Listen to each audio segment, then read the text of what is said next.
But Arena's talking about this, how tough the transition is from being a pro athlete to just a normal dude. No one tells you. Yeah. I hope these athletes out here tell the next generation what it is to retire, man. Because especially if you are an athlete who has gone your whole career and your whole life doing one thing, and then that one day is going to stop. I read an article from Brett Favre when he said when he retired, it felt like a piece of him died. Wherever you guys are watching this show, I would truly appreciate it if you follow or subscribe. It helps a lot with the algorithm. It helps us get bigger and better guests, and it helps us grow the team. Truly means a lot. Thank you guys for supporting, and here's the episode. Ladies and gentlemen, the fastest American sprinter of all time. It is an honor, my friend. Justin Gatlin in the building. Appreciate it, man. Thank you for having me on the show, man. Absolutely. Are you still running, or did you officially retire? I run my mouth a little more now than usual. I officially retired in 2021. But I'm actually still active training. It's so hard, man. It's something I've done for 27 years of my life. Woke up every day to do, and then all of a sudden one day it was just like, boom, it was gone. Like I didn't have to wake up to train no more. I didn't have to wake up to go to track. I had to wake up to go to the gym unless I wanted to. So it's been an experience, but I'm still at it because I'm working on a specific project actually. Yeah, we'll dive into that project. I actually saw Gilbert Arenas talking about this, how tough the transition is from being a pro athlete to just a normal dude. No one tells you. Yeah. I hope these athletes out here tell the next generation what it is to retire, man. Because especially if you are an athlete who has gone your whole career and your whole life doing one thing, and then that one day is going to stop. I read an article from Brett Favre when he said when he retired, it felt like a piece of him died. And I remember for years after I read that article, that's what stuck in me. It was like, one day this is not going to happen for me anymore. And how am I going to react to it? Yeah, because that's your identity. You said for 27 years you were running, right? Yeah, man. I mean, the lifespan of a professional sprinter, male sprinter, is about eight years. So it's 2 Olympic cycles. And I went for 20 years in the sport at elite level. So they consider me a dinosaur. I like to think of myself as like a velociraptor, you know what I mean, if I'm going to be a dinosaur. But yeah, I mean, that cycle is very aggressive. And it's a toll on your body unless you know how to be able to kind of acclimate to it. Right. So you're like the LeBron James of track and field. I am. LeBron James, Tom Brady. Yeah. I like to think I'm one of those guys. I love that. So what do you think gave you that extra 12 years compared to the average 8-year cycle? The want, I think for me, was trying to make sure that my name and my legacy can live on through my kids with honor. I wanted them to make them feel like, be proud to be a Gatlin, And also, I just feel like I just had unfinished business. And every time I won, it was never the gold for me. It was never like winning the shiny medal, and now I'm like, oh, I'm done. I did it. I accomplished. Right. When I got to the Olympics in 2004 and I won my first Olympic gold, it was like I looked at it, I wrapped the ribbon around it, and I put it in the side pocket of my check bag. And I was like, let's get back to work. So ever since then, it was always the obsession of just getting better, stronger, faster, trying to conquer. Yeah. I love that. Is there any races that still haunt you, or have you come to peace with all of your races? 2015 was probably the best year of my life. I ran the most 9.7s humanly possible by anybody. I ran about 5 or 6 9.7s. I was crushing the world. Usain was on the other side where he wasn't having the best season of his life. And going into that World Championships in Beijing, it was just such an eerie feeling because people were walking up to me and whispering like, we want you to win. We want you to win. Now, mind you, Usain has been dominating for the last couple of years. Right. So me showing dominance, it was such a weird feeling because everybody wanted me to win, but they weren't saying it out loud. Right. You know what I mean? Yeah. So they'll come over to me and be like, hope you win. So when I got to the starting line, that's all I could think about. Think about being the best. And when the gun went off, instead of like competing as a professional athlete would compete, knowing your race strategy, your plan, your execution, all those kind of things, the gun went off and I just ran. So I'm running stride for stride with Usain, and like the last 5 to 10 meters, I folded. I started stumbling, trying to get to the finish line first. I thought I was going to blow his doors off, right? And then that didn't happen. And then when he came across the finish line, he outleaned me. And I remember like it felt surreal. It was like a dream. And I was like, man, I can't believe. It was like one of the most embarrassing moments of my career. Because Really? then he struck his pose, and then he looked back at me. And the look on his face was, bro, you're supposed to win this. This was yours to win.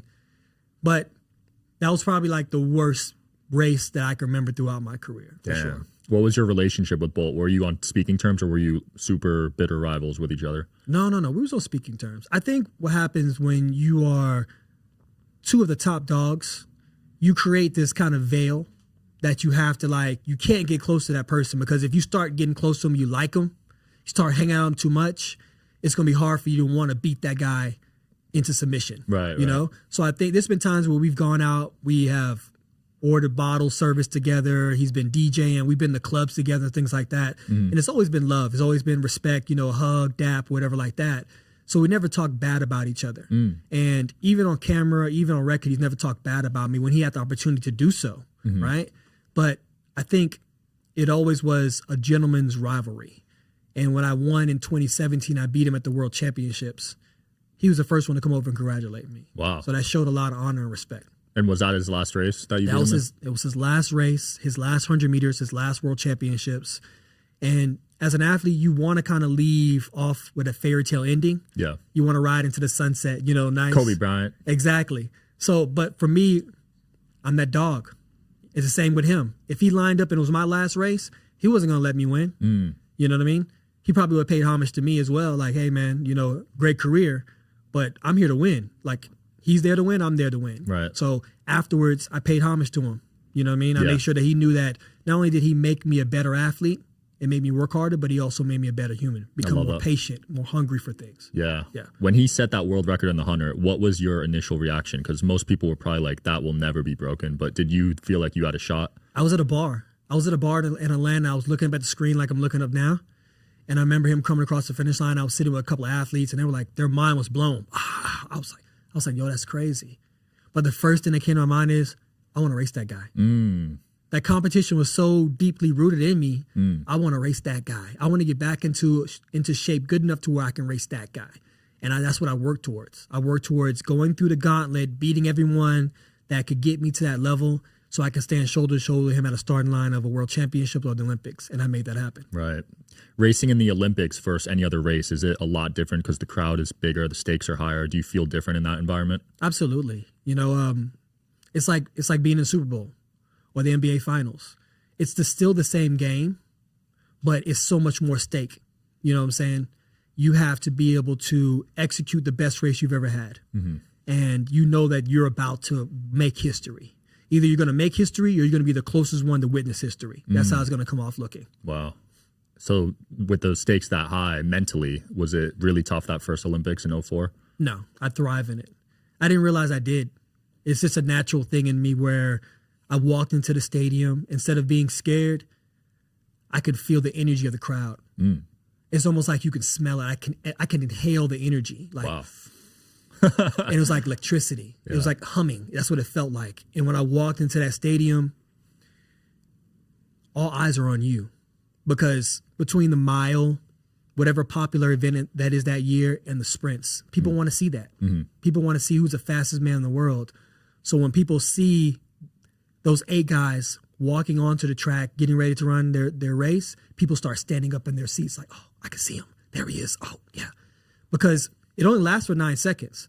Our roll call, lane 1, lane 2, lane 3, all the way down, it lasts longer than what our race is. So you have to witness. It's almost witnessing a supernova or shooting star. Like, you have to be able to not blink. Right. Like, because this is about to go really fast and it's about to be amazing. Yeah, the build-up always, that anticipation is insane because it's minutes you're on the track, like you're saying, before the race starts. And the race is 10 seconds. Yeah. That's how it was in 2004. They actually let us come out from the warm-up area maybe 15 minutes early. Wow. They started playing, like, real, authentic Greek music. That's cool. And the crowd was, like, clapping and, like, engaged while we were, like, warming up on the competition track. And it felt like a heavyweight bout. That's what it felt like. The build-up for it was just epic. That's super cool. And as a human and as an athlete, it's easy to find yourself comparing yourself to others, right? So when you're on that line, are you even thinking about the other racers, or are you just focused on yourself? Are you interested in coming on the Digital Social Hour podcast as a guest? Well, click the application link below in the description of this video. We are always looking for cool stories, cool entrepreneurs to talk to about business and life. Click the application link below, and here's the episode, guys. You know, I would tell other athletes, just focus on yourself, focus on your technique. But me being who I am the kind of person that I'm going to dissect everything. Like how LeBron has court vision, I have track vision in a way where I know all of my opponent's weaknesses and attributes. I know where they're going to I know their race strategy and their pattern. I know their habits. So I can know how this race can unfold 100 different ways. Wow. So usually if you watch my races, I'll walk down the whole 100 meters before it's time for us to get in the blocks, and I'll let the race unfold in my mind. I'll be like, this guy's going to start really well. I got to make sure that I take him out early. This guy's going to finish really well. So I can make sure I got to hold him off. And some guys on the outside might be sleepers. So who on the outside? And then as I walk back to the starting line, I want all my opponents to see me.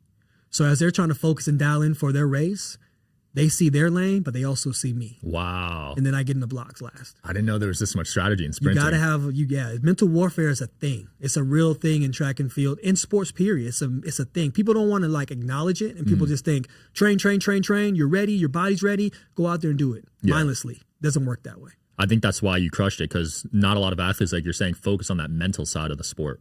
Absolutely. I mean, I learned at an early age that mental is going to get it done. And I had to in 2017. I actually had to change my whole race strategy because of an injury. Wow. But I had to keep it secret that I wasn't trying to come out to be the best starter, what I was known for. I had to be a top-end runner. And I was a top-end runner in college, but I had to bring that back into effect. But no one knew. So in 2017, as the race went on in that 100-meter finals, at the 50-meter mark, halfway through, I was in 5th place. Damn. As soon as I kicked in that next gear, I was able to win that race. So you were conserving a little bit. I was conserving a lot. Throughout the rounds, I was trying to make sure I didn't show that I had top-end speed, because when you're dealing with smart individuals like Usain or his coach, they're going to combat that in real time. They're going to be like, well, watch him in that second half. You got to make sure you're stepping in that second half. That's what his coach is going to tell him. Right. But if he doesn't know and he's not aware, they're going to think that I'm going to stick to what my habits are, which is get out hard, get out fast, and try to hold on and maintain. Yeah. The relays are so fun to watch, man. Did you like the relays more or the individual sprints? Relays made me nervous, man.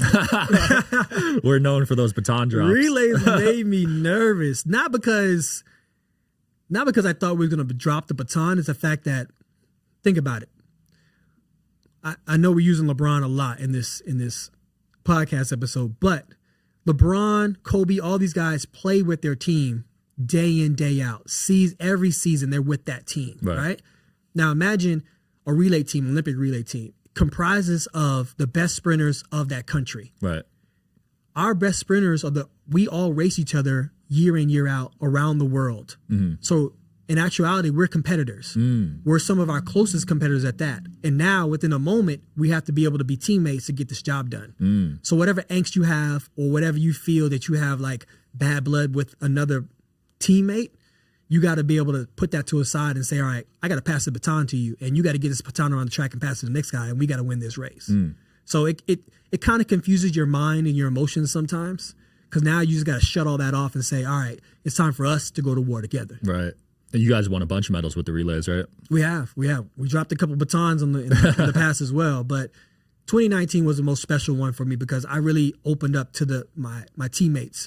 At the point in time was Noah Lyles, Christian Coleman, and a couple of guys. And what happened was I just told them straight, I was like, look, man, I've never won a gold medal in the relay in my whole career. Not from high school, not from college, not as professional. I said, I want to end my career with a gold medal. Can we get this done together?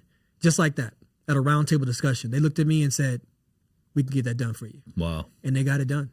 Yeah, I can totally understand that because you're literally competing with these guys. You don't want to share your strategies. It's kind of an awkward situation, right? It is, man. You feel like you're being exposed. Yeah. You feel like, hey, if I tell you or I show you my emotions, my feelings, you're going to use that against me at some point. Absolutely. I've seen you talk about the importance of a good coach too.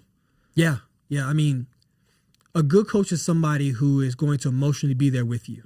There's normal coaches that can say, I can train you up, and then your moment comes and then you go into that call room and you do your thing. Or some coaches say, I train you up at home, you fly overseas somewhere, and I just stay at home and you just handle business. But a good coach is going to be with you every step of the way. Every step of the way. Even if he can't physically be there, he's calling you to make sure you get your workouts in, calling you to make sure what you feel like. Right. And then my coach used to walk me to the call room. He'd be the last person I see before I go in the call room. And he'll tell me, it's time to go to war. Let's get this done. So he would make us feel like right now matters the most than anything else in the world. And we got to get this job done. Yeah. And that being said, a good coach is probably expensive, right? And track and field is similar to tennis where only the top athletes make a good living. Is that true? Yeah, it's true. It's true. We have the 1%ers in our sport who make a good living, especially above average for just a normal person, period. And I try to tell people, like, track and field is a benefit, because at a young age, at 20 years old, I was already seeing the Eiffel Tower, seeing the Great Wall of China, going to Greece. I was traveling around the world. I was seeing everything, and I was just barely able to drink. You know what I mean? Yeah. But as my career went on, I became so cultured because I was traveling the world every year. I was seeing different things, meeting different people, and I was making good money. Because you can make, as an elite 1%er athlete, you can make 6 figures off of just one race. Wow. Easy. And That's then crazy. if you add that up, if I'm going to 5, 6, 7 races, that's money in your pocket right there. $500,000. That's not exactly, and that's not even money from your contract that you're going to get from Nike or Adidas. Oh, wow. So you're making good money. So they don't take a percent of that, Nike and Adidas? No, they don't take a percentage of that. Oh, interesting. You go out there, you hit your bonuses in your contract, you get paid even more money. Damn. Now, if you do bad, you get reductions in your contracts as well. Interesting. So, yeah, you got to make sure you make that Olympic team. Some contracts are about time and some contracts are about podium. I changed my contract to podium because I know that I'm the kind of person that's going to win and get on top of that podium. Right. And then I was competing against Asafa Powell. And Asafa could go run somewhere in a small country on the other side of the world and drop one of the fastest times in the world. And now I'm chasing that time so I won't get reduced and I can get a bonus. So I changed my contract. I love that. Was money a big role? Like, did it play a role in your mindset when you were sprinting?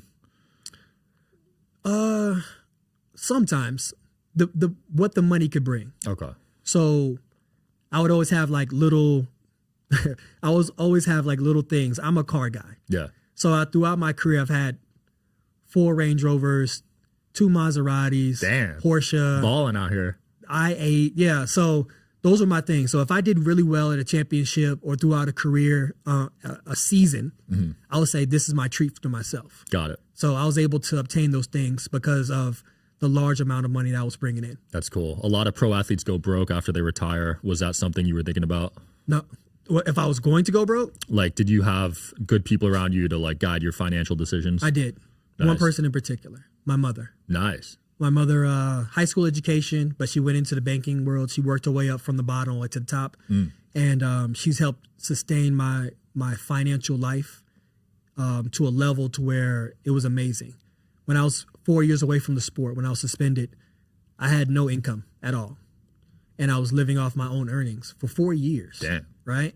And I remember Mom tricked me. She was like, I'm going to give you $20,000 and don't ask for no more money, like that. So at the end of my suspension, when I started making money again, I was like, here, Mom, here's that $20,000 back. She's like, what are you talking about? That was your money.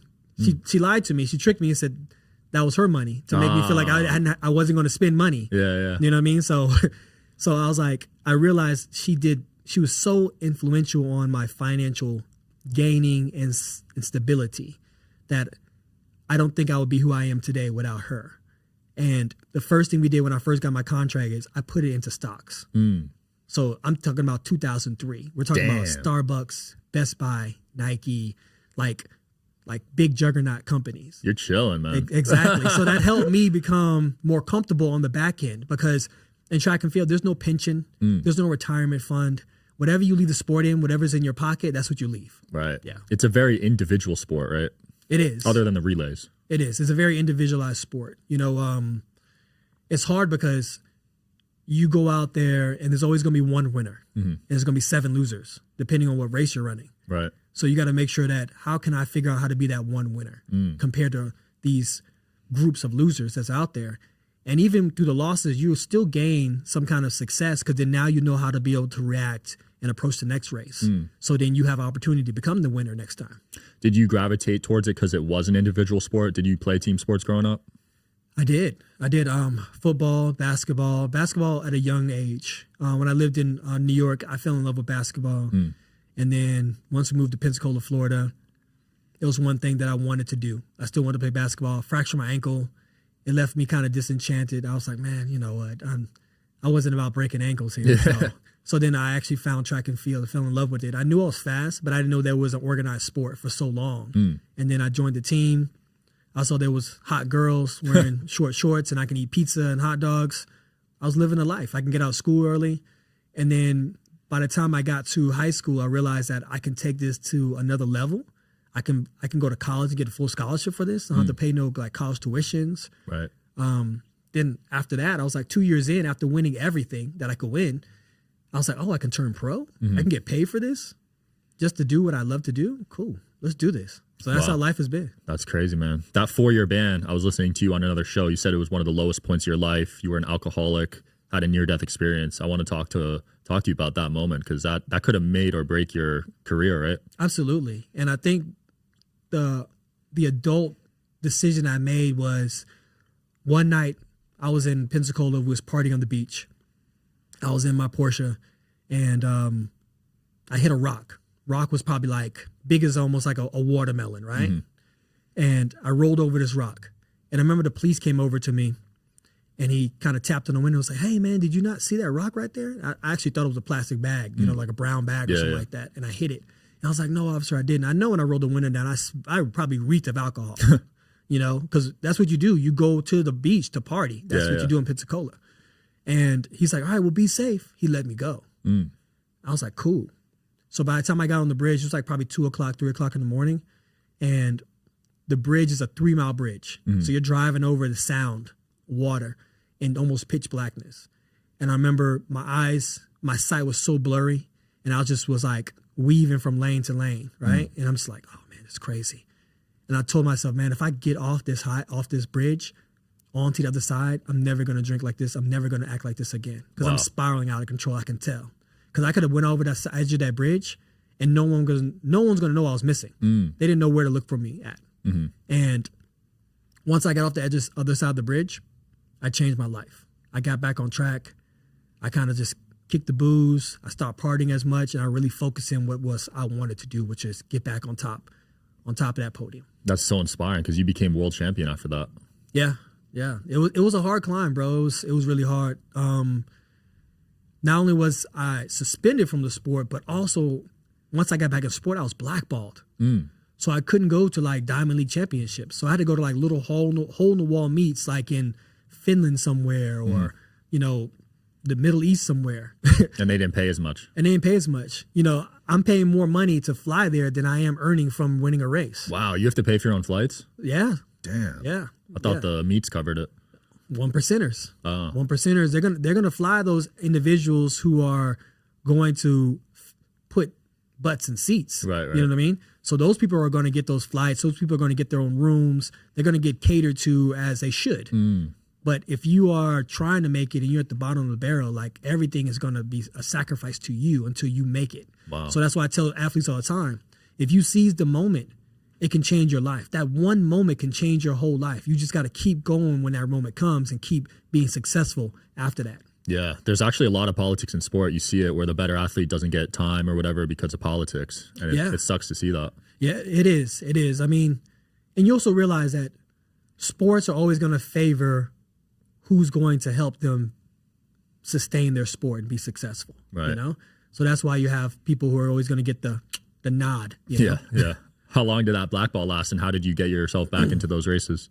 Man, that black ball lasted, to be honest, that black ball lasted the rest of my career. What? In some situations. So, Damn. yeah, my agent always told me is that if you get back running fast, a lot of these people and a lot of these meet promoters can't deny you. You're running fast. People are going to want to see you. It's going to force them to pick you up and put you in those races. And that's what happened. So by the time I got back in 2011, really blackballed all the way through probably about 2013, 2014. Yeah. So every race, all the big races, all the diamond leagues, you couldn't I was sitting run at those. home. I was watching. So you were losing millions of dollars. Yeah. Yeah. Damn. So you were in that dark time for even more than 4 years then. It was Absolutely. I mean, we're talking about probably 8 years. jeez. Yeah. So, but what happened was I took my agent's advice. So I started running some of the fastest times, and they couldn't deny me. And then a meet promoter came up, which was probably the one who I at least expected, because he was all about just getting his money and having his success for his meet. Right. He came to me and said, I'm going to take a chance on you. I'm going to let you come and run. And I ran the 1 and the 2 in the same meet, which is unorthodox for a professional athlete. You usually pick a race and you stick to that race. So I ran the 1 and 2. And I ran the fastest 100 and 200 in history on the same day. Damn. Yeah. That is insane. Yeah. You set meet records? I did 9.7, and then I came back with a 1971 or something like that within like an hour, less than an hour time period. Did you like the 1 or the 2 more? They're like kids, man. I don't know if you have any, but I mean, in your mind, your heart, you may have a favorite, but you really can't choose a favorite, you know? And you got to take your hat off. When it comes to the 100, it's a more ballistic, more aggressive race. And for the 200, it's more of a strategy style race. Like, you don't got to get out the fastest, the hardest, but you got to make sure that once you get to a certain point of the 200, you have to be firing on all cylinders and ready to go. Did you ever try the 4? No. Too long. I know it was gonna hurt, man. It was gonna. I did. We usually, like, in our early part of our season, we'll do like little small exhibition races. Yeah. And I went to like Tampa to race like at USF, right? Yeah. And there's these 2 guys who were tearing up the NCAA world. They're from Rutgers, and it was already running 44 seconds. Damn. I never ran 44 seconds in a 400. Yeah, that's nuts. Right. And I'm used to having like guys come up and just being starstruck and like, all right, like they may not go as hard because they think that I'm going to give them a challenge. Yeah, yeah. This generation now is totally different. They respect you, but they see you with a target on their back. They're like, I'm trying to beat you. Yeah, you know what I mean? So when that gun went off, by the time I got to that backstretch on the 400, I was like, all right, cool. I'm running a good pace. And all of a sudden, zoom, zoom.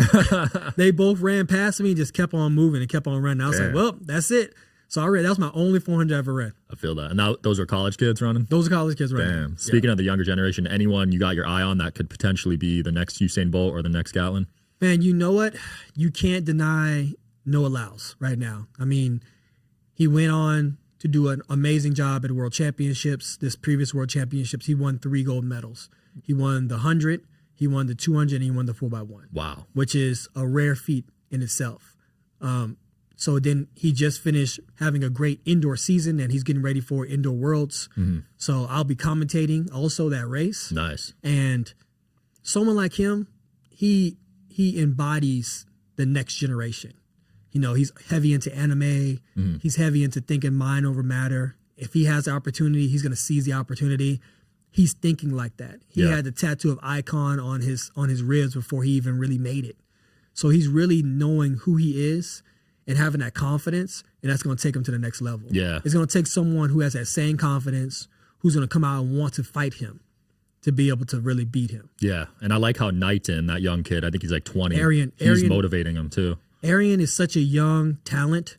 Arian came out with an open race one year, and he ran like 19.4, which is like, well, that would put him like top 3 of all time. Damn. With an opening race. Not like opening races are usually like, let me just get my legs, going, see where I'm at, get all the jitters out. He ran 19.4 in his open race. And I'm going to tell you the difference in what makes Noah a special athlete. The story goes, Arian ran that time, 19.4, 49 to be exact. And then Noah's personal time at that point was 1950. Not that far away, right? 100th of a second. As soon as Noah found out what Arian ran, he found out later on that day at dinner. He pushed away from the table and said, I'm going to work out. That's what Noah did. That's Kobe Bryant mentality, man. Kobe Bryant mentality. And then that tells you what the season held for him. He went out there and just dominated the season from that point on. Wow. Yeah. I love that. I want to dive into the company you mentioned at the beginning. Now you're helping NFL athletes train, right? Yep. Doing speed consulting right now. Fast Unlimited is my brand and my company. Working on making sure that they know that they have someone who understands how to become faster. I know angles. I know power output. I know how to get the job done. Right. Yeah. I mean, running backs could definitely use that, and wide receivers too, probably. Absolutely. Yeah. I'm working with a couple now. I worked with Najee Harris in the past. Worked with a couple Cowboy players, Israel as well. Number 24 for the Cowboys. and working with Tayseer Mack, who played for the 49ers for a little while, had an injury. Now he's coming back. Nice. So a couple of guys that I'm working with. I went to the combine last year just to check the guys out, see what they're running. Also helped out Keaton Mitchell, who played for the Ravens. He got injured this year, but he was turning up right when he was like turning up. He got injured. Yeah. And man, to see these guys like understand angles, understand how to run, and then also having confidence with it again, you know, it's foreign to them. Mm-hmm. And now I'm able to speak their language and help them with that. Yeah, that's cool. I love the two sports because there's a lot of similarities. A lot of NFL guys are super fast. Like Tyreek Hill, man, he can run. Oh yeah, definitely, man, definitely. I mean, he's built to run. Yeah, he's short, muscular. Turnover is crazy. You know what I mean? Watching him like change angles and positions on the field, and just he looks like you're watching National Geographic. You're watching a cheetah in motion. No, for real. I played in a celebrity basketball game with him. Bro, on the court, he's out. Like, you can't even catch him on the court. Even on the court? Yeah. So it's like breakaway speed is crazy still. Yeah, he could dribble. He could play basketball, yeah. Oh, wow, man. Which is rare. It's rare because most athletes, when they specialize in one sport, they're usually not that good at other stuff. You know? So what you're telling me right now is I need a second thinking about even challenging him then. Yeah. Okay. I would. All right. Did you ever run the 40? I have run the 40 before. Okay. I ran the 40 kind of throughout my whole career in a way. You know, like in high school, I ran the 40. My high school coach, who was a football player, he wanted me to run the 40. I ran 4.2 in high school already. Damn, in high school? In high school, yeah. Bro, yeah. That's nuts. Yeah. So I'll lay it out to you. When you look at 100 meters, right? Mm-hmm. And meters are longer than yards. When you have an elite athlete, let's just take away blocks. When an athlete like Usain, myself, any of those elite athletes, when they're coming through theoretically where the 40-yard would be through a race, we're clipping off 9.3, 4.1, 3.7, 3.8. So we're running times that's amazing compared to like football players who are running a standard 40 yards. Wow. So if I know I'm already doing that, I can be able to train myself to be more ballistic, more explosive, and I can be able to taper my workout to streamline it for 40 yards instead of 100 meters. That's so interesting. I never thought of it that way. But yeah, you're pretty much running a 4-second 40 in your races. Yeah. Which is crazy. And still moving at top end speed to finish a race in 9 seconds. Yeah. I want to talk about false starts, actually, and your opinion on those, because I remember last Olympics, this guy was supposed to win. He got a false start. I forget his name, but he was supposed to win the race. Probably Devin on the Olympic trials, Devin Allen. He plays for the Eagles now. Yeah. He got DQ'd and everyone was super pissed. What was your whole opinion on that situation? So to break the rules down, what it's supposed to be is that if your legs can have a twitch, right? Because there's sensors on the blocks, the starting blocks. And if the sensors kind of go off from you moving just a little bit, that's considered a false start. But I've seen athletes argue, because you're able to kind of like voice your opinion and kind of like argue your point. And one athlete had her hand still on the ground. And she said, my hands never moved. So it shouldn't be called a false start. She won that argument. She got back in the race. Someone like Devin, I felt like it was so bad because he just came off running one of the fastest times in the world in his race. And to have that false start left a bad taste in the mouth of, like, I think all the spectators and people watching, because we wanted to see Devin Allen go against, Grant Holloway. That would have been an epic matchup, and we didn't get a chance to see that because the rules of a false start, they rob the athlete all their hard work they've done. Yeah, it was 0.01, I believe. Yeah, man, it's ridiculous. Have you ever gotten any? False start? Yeah, I had a false start before. And you get DQ'd off one false start, right?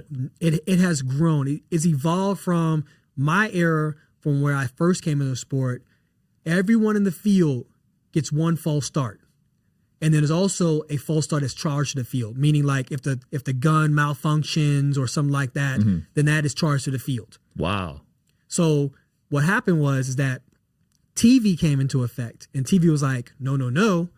We can't have all these people have the opportunity to false start. That's going to cut into our TV time, right? Yeah. So there's like, you need to change that, guys. Your sport needs to change that. So now no one can false start. Damn. So you're talking about the people who have worked their whole career or for 4 years for this moment to happen, and then their calf twitches. Yeah. And then now they're out the race. That is nuts, because your nerves are uncontrollable sometimes, Exactly. I don't agree with that rule, man. I think you should have one strike at least. I think they should go back to where it should be at least one strike to the field, and then everyone can get settled back into the blocks, and then we get going. Because you're training for years, and imagine you don't even get to race because of a false start. Exactly. I mean, exactly. That would really destroy some people mentally. Oh, this was a question I had because you ran a lot of 9.7s. Can you notice a difference when you run a 9.7 versus a 10? Like, do you know during the race, or because it's such a small amount of time? Once you are familiar with what a 9.7 feels like, it's a big difference between a 9.7 and running a 10 flat, for sure, definitely. Now, there's not that much difference between running a 10 flat and a 9.9. Mm-hmm. You know what I mean? There's some people who come across the line, even myself, and says, okay, that's sub 10. And I look up the clock and it's like 10.05 or 10.01 or something like that. Yeah. Dang, that's crazy. But a 9.7, to run that fast feels like you're in the Matrix. You ever watch the movie The Matrix? Yeah. Classic. So when everything slows down, that's the feeling you're having. So when you're aware and you're conscious and you're running at those super speeds, like everything's slowed down, you can like see the crowd, you can hear the crowd, but it's like a haze around you. Wow. You can see the opponents running next to you, but everything's moving super fast. Like I said, you're going like 27, 28 miles per hour. So nuts. Right? So to run that fast and everything slows down for you, it's a crazy feeling to have. Absolutely. Yeah. Justin, it's been super fun, man. Anything you want to close off with or promote? Well, you know what? I'm getting ready for, like I said, this project where we're doing, I'm not only teaching and training athletes to run the 40 and get ready, you know what I'm saying, for their combine or for just to have speed for their position, but I'm going to get ready to run a 40 myself. So at the age of 40, I'm going to run a 40. So I know that I can get it done. I've already tested myself. I've used not only stopwatches, but I've used like the high-end technology. I've used McLeod. I'm using Catapult. It's tracking my data system. It's tracking how fast I'm moving through certain areas of the 40. It's showing my miles per hour. I'm hitting between 23 to 25 miles per hour. Damn. You know what I mean? So, and that's not even being finished and polished and getting ready for this project. So I know that I can go out there and run something that's going to be crazy. What time are you going for? 4.1, man. Nice. I want to hit a 4.1. I know it's not going to stand in the record books of the NFL because I'm not an NFL player. Yeah. But I think that it's going to shake up the world a little bit to show them that, you know, I could teach you something. Oh, they'll take you serious if you pull that off at 40. Hey, at 40 years old, with the right angles, I'm competing against guys theoretically who are getting ready for a combine who are half my age. Damn. You know what I mean? So I want to be able to go out there and use that as competition and show the world like, hey, just because I'm 40 don't mean I don't know how to run a 40. We're going to get out there and get it done. I love that. I can't wait to see you pull it off, man. I appreciate it, man. And also check out that I'm having a book come out before the Olympics. It's going to be talking more about my experience through my journey from emotional aspect. Also having my inner circle, my parents, be a part of it. They've been to every championship with me. They've been through all my ups and downs. And they're going to have a piece in the book that's going to be segmented for parents. Because there's a lot of parents out there that says, my child is super talented. I don't know what to do with them. You know what I mean? So look out for that as well. It's coming soon. It's called The Rise. Beautiful. We'll link it in the video. Thanks for coming on, man. Appreciate it, man. Thank you. Yep. Thanks for watching, guys, as always. See you tomorrow.